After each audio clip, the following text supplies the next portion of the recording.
Innal hamdalillah nahmaduhu wa nasta'inuhu wa nastaghfiruh wa na'udzu billahi min syururi anfusina wa min sayyiati a'malina. May yahdihillahu fala mudhillalah wa may yudlilhu fala hadiyalah. Dewan Hakim yang arif dan bijaksana dan hadirin calon penghuni syurga. Teknologi akan berkembang dengan cepat, melesat dan begitu dahsyat. Perubahan teknologi ini akan memberikan dampak yang luar biasa dan akan merubah tatanan kehidupan. Mulai dari perubahan cuaca dan musim yang bisa kita ganti sesuka hati. Pembangunan kompleks perumahan di pulau. Manusia-manusia robot banyak diciptakan. Bahkan pada tahun 2091 akan diprediksi penggunaan teknologi akan digunakan dalam praktik ibadah keagamaan. Sungguh begitu dahsyat perubahan yang akan kita rasakan. Ibarat dua mata pisau, perkembangan teknologi akan memberikan dampak yang luar biasa, sekaligus memberikan ancaman bagi praktik ibadah keagamaan. Hadirin wal hadirat rahimakumullah. Perkembangan teknologi informasi telah menghantarkan kita pada era di mana dakwah semakin tersebar luas tak terbatas. Dari tingkat lokal hingga internasional. Dari dunia nyata hingga ke dunia maya. Dari musola masuk ke ruang-ruang viara hingga gereja. Dari yang mendengarkan puluhan hingga jutaan. Kajian yang menggunakan kitab-kitab kuning dan tebal hingga kitab berbasis digital. Namun sayang hadirin, dakwah di era digital masih belum sesuai dengan harapan. Masih banyak dai-dai yang gagap teknologi, sehingga media banyak diisi oleh tayangan-tayangan yang merusak pikiran dan hati. Seperti tayangan pornografi dan porno aksi, ragam berita kontroversi, ancaman hoaks dan provokasi. Bahkan media menjadi sarana penyebaran ideologi yang bisa merubah jati diri generasi muda bangsa ini. Jika ini dibiarkan hadirin, maka generasi muslim yang akan datang akan semakin terdegradasi. Mengingat betapa pentingnya hal ini, maka pada kesempatan musabaqah syarhil Quran ini, kami akan membawakan syarahan yang berjudul Transformasi Dakwah di Era Digital. Dengan landasan Al-Quran surah An-Nahl ayat 125 yang akan dibacakan oleh qari'ah kita dan diterjemahkan oleh sari tilawah kita. Alaikuma falyatafaddal mashkura. A'udzu billahi minasyaitonir rajim.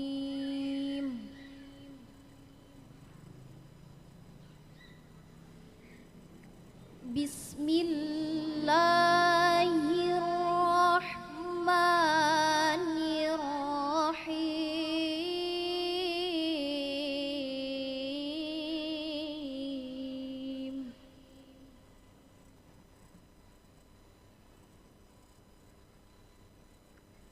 Ud'u ila sabili rabbika bil hikmati wal mau'izatil hasanati wajadilhum billati hiya ahsan.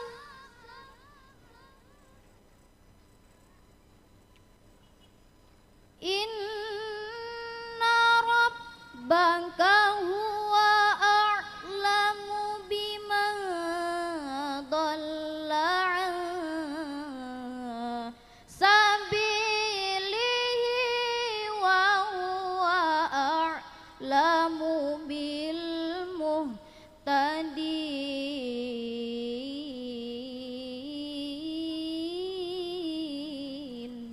Aku berlindung kepada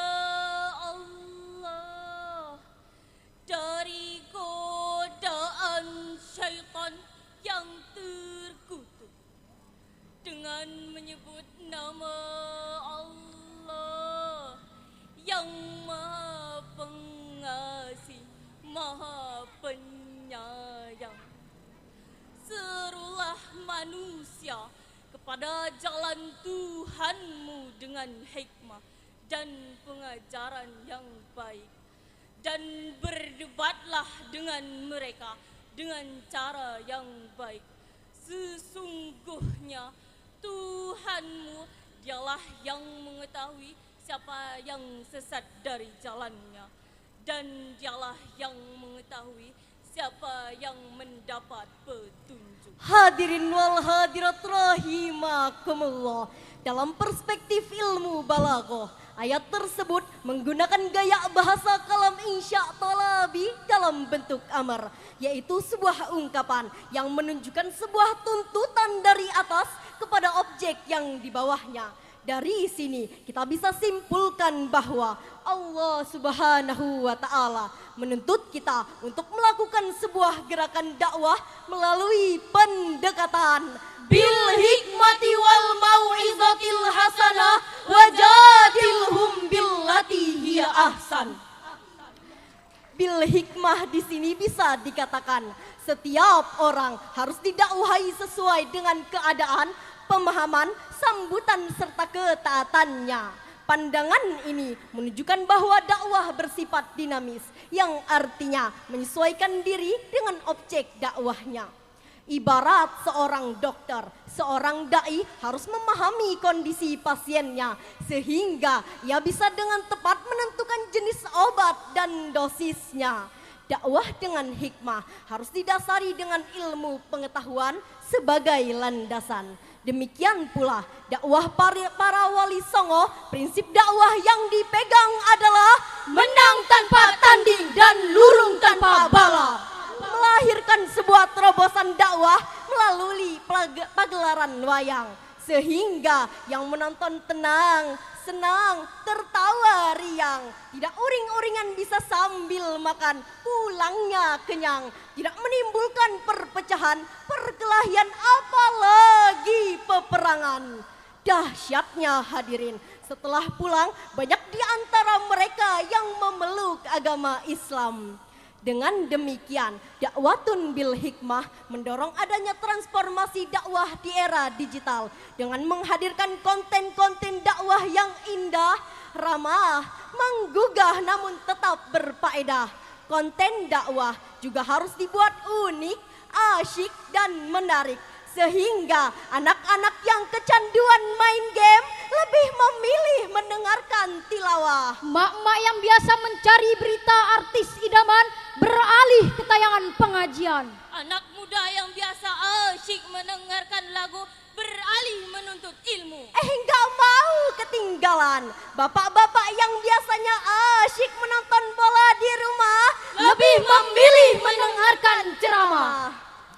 Namun faktanya hadirin, banyak orang yang mengerti IT tidak memahami konsep sabili robbi, dan sebaliknya banyak orang yang memahami konsep sabili robbi tidak mengerti IT. Hadirin wal hadirat rahimakumullah, dakwah di era digital juga harus dilakukan melalui pendekatan wal mau'izatil hasanah. Harus disampaikan dengan lemah lembut, tidak kasar dan tidak mencela. Harus dengan perkataan yang baik, nasihat-nasihat yang baik, dan tingkah laku yang baik.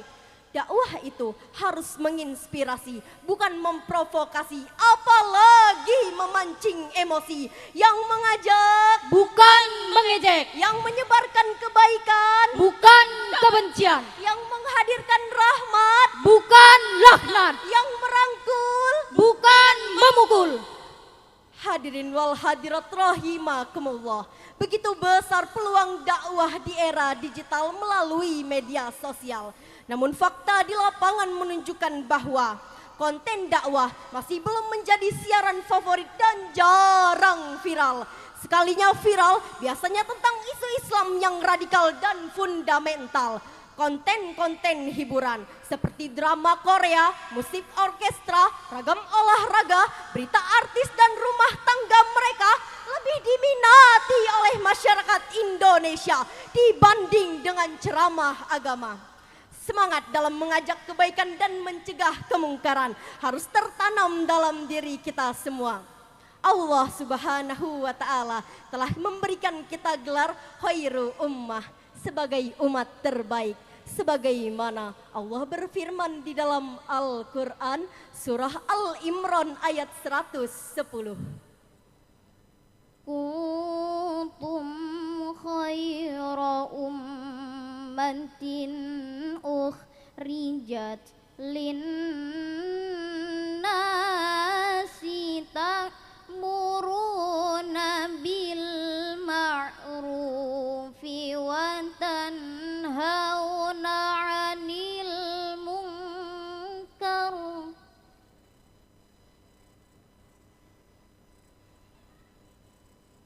Ta'muruna bil ma'rufi wa tanhauna 'anil munkari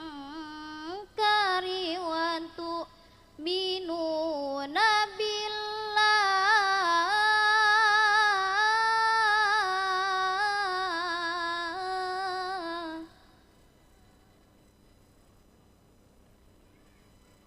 Walau amana ahlul kitabi lakana khairan lahum minhumul mu'minuna wa aktsaruhumul fasikun. Sadaqallahul azim. Kamu umat Islam adalah umat terbaik yang dilahirkan untuk manusia. Karena kamu menyuruh berbuat yang ma'ruf dan mencegah dari yang mungkar. Karena ahli kitab itu beriman, tentulah lebih baik bagi mereka. Namun kebanyakan dari mereka adalah orang-orang fasik. Maha benar Allah dengan segala firman-firman-Nya. Hadirin wal hadirat rahimakumullah, yang dimaksud dengan khairu ummah adalah kita, umat Nabi Muhammad sallallahu alaihi wasallam. Mengapa dikatakan sebagai umat terbaik? Jawabannya adalah karena agama yang telah Allah pilihkan untuk kita dan dakwah kita. Nahnu afdalu minkum wa dinuna khairum mimma tada'unana ilaihi. Ayat tersebut merupakan poster bagi kita semua yang siap menjadi agent of change yang menyuarakan kebenaran, mengisi ruang kosong dengan kebaikan. Jangan sampai ruang informasi diisi oleh hal-hal yang jauh dari kebenaran. Maka mulai sekaranglah saatnya isi media sosial dengan konten dakwah yang indah dan menggugah. Hadirin wal hadirat rahimakumullah, dari apa yang telah kami sampaikan, maka dapat disimpulkan bahwa transformasi dakwah di era digital dilakukan pada dua bagian. Yang pertama, transformasi dakwah dari era tradisional ke era digital. Yang kedua, dari konten dakwah yang monoton menjadi asyik ditonton. Dari narasi yang penuh benci menjadi narasi yang menginspirasi. Dari debat yang menegangkan menjadi debat yang menyenangkan. Tetap bersama meski pandangan kita berbeda. Untuk mengakhiri syarahan ini, maka izinkanlah kami untuk menyanyikan sebuah syair lagu berikut ini. Dalam suci menyentuh kalbu berjuang, maju serentak mencapai kemenangan untuk negara, bangsa dan keadilan. Panggilan jihad hidupkan, panggilan jihad hidupkan. Allahu Akbar, Allahu Akbar, Allahu Akbar. Wabillahi taufik wal hidayah, wa ridho wal inayah. Wassalam.